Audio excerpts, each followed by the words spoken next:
मेरे पाकिस्तानियों, बात सियासत की नहीं बल्कि ताकत के उस डर की है जो हमारे हर सियासतदान के दिल में छुपा हुआ है। देखें, ये सिर्फ मुस्लिम लीग नून नहीं जो लोकल बॉडी इलेक्शन से भाग रही है, ये तो तकरीबन हर पार्टी का नजरिया बन चुका है। चाहे पीपल्स पार्टी हो, तहरीक इंसाफ हो या कोई भी तीसरी कुव्वत, जब बात आती है इक्तदार की निचली सतह पर मुंतकली की, तो सब जमातें एकदम साइलेंट मूड में चली जाती हैं। मेरे पाकिस्तानियों, अब बात यह है कि ये वो निजाम होता है जिसमें शहरों, कस्बों और देहातों के लोग अपने मेयर, चेयरमैन, काउंसलर खुद मुंतखब करते हैं, और ये वो नुमाइंदे होते हैं जो गली की नाली से लेकर स्कूल, अस्पताल और पीने के पानी तक हर मसले के बराह रास्त जिम्मेदार होते हैं। अब आप देखें, दुनिया के जितने भी तरक्की याफ्ता ममालिक हैं, चाहे बरतानिया है, जर्मनी है, इन सब में लोकल गवर्नेंस वो बुनियाद है जिस पर जमहूरियत खड़ी है। लेकिन हकीकत यह है कि हमारे यहां मामला बिल्कुल उलट है।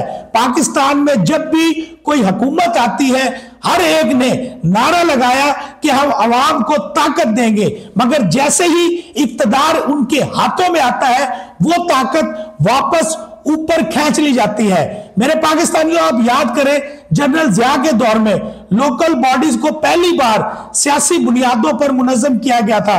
फिर जनरल मुशर्रफ ने इसको डिवोल्यूशन प्लान के नाम पर इस निजाम को स्टिमुलेशन फार्म दी, लेकिन जैसे ही सियासी हुकूमतें वापिस आई, उन्होंने आहिस्ता आहिस्ता इस पूरे निजाम को या तो मुअत्तल कर दिया या डिले टैक्टिस मार दिया।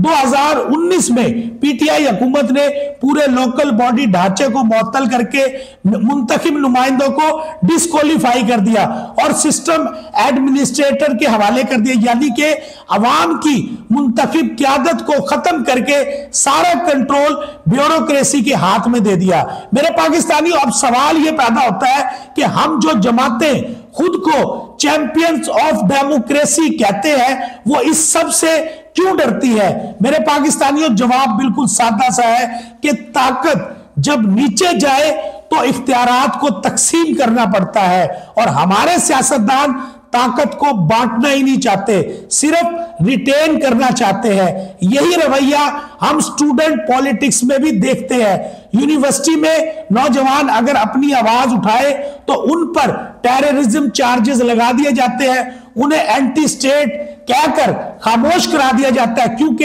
यह निजाम चाहता है कि नौजवान सिर्फ पढ़े, सोचे नहीं, बिल्कुल भी सवाल ना करें। तो मेरे पाकिस्तानियों, अगर वो सवाल करेंगे तो वो खतरनाक बन जाते हैं। और जब बात आती है स्टूडेंट यूनियन की, तो वो सारी पार्टियां मुत्तहिद हो जाती है एक जगह पर, जबकि यही वो प्लेटफॉर्म होता है जहां से कल की लीडर्स तरबियत हासिल करते हैं। मेरे पाकिस्तानियों, दूसरी तरफ जो सैलरीज है, तनख्वाहें हैं, मराहत है, बढ़ाने का मामला हो तो वहां पर सबका इत्तफाक देखने लायक होता है, कोई इख्तलाफ नहीं करता, कोई शोर शराबा नहीं होता।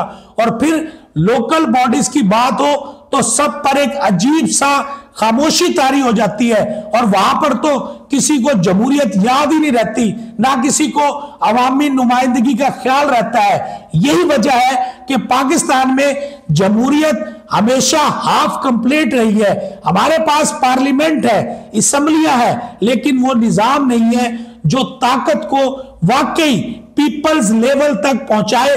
तो सवाल यह नहीं कि कौन सी सियासत बेहतर है, सवाल यह है क्या वाकई हमारे सियासतदान अवाम के लिए या सिर्फ चंद खानदानों के लिए? तो मेरे पाकिस्तानियों, वक्त आ गया है कि हम लोकल गवर्नेंस को बात करें, क्योंकि जब तक ताकत नीचे नहीं जाएगी, जमहूरियत सिर्फ एक स्लोगन रहेगी, एक ख्वाब बनकर रह जाएगी, और हम दोहराते रहेंगे मगर कभी भी जी नहीं पाएंगे। तो मेरे पाकिस्तानियों, अपनी राय से जरूर मुस्तफीद कीजिएगा, कमेंट सेशन में राय का इजहार लाजमी कीजिएगा और मुझे फॉलो कर लीजिएगा ताकि इसी तरह की अपडेट्स आप सब तक बर वक्त पहुंचती रहे। पाकिस्तान जिंदाबाद, पाकिस्तान पाइंदाबाद।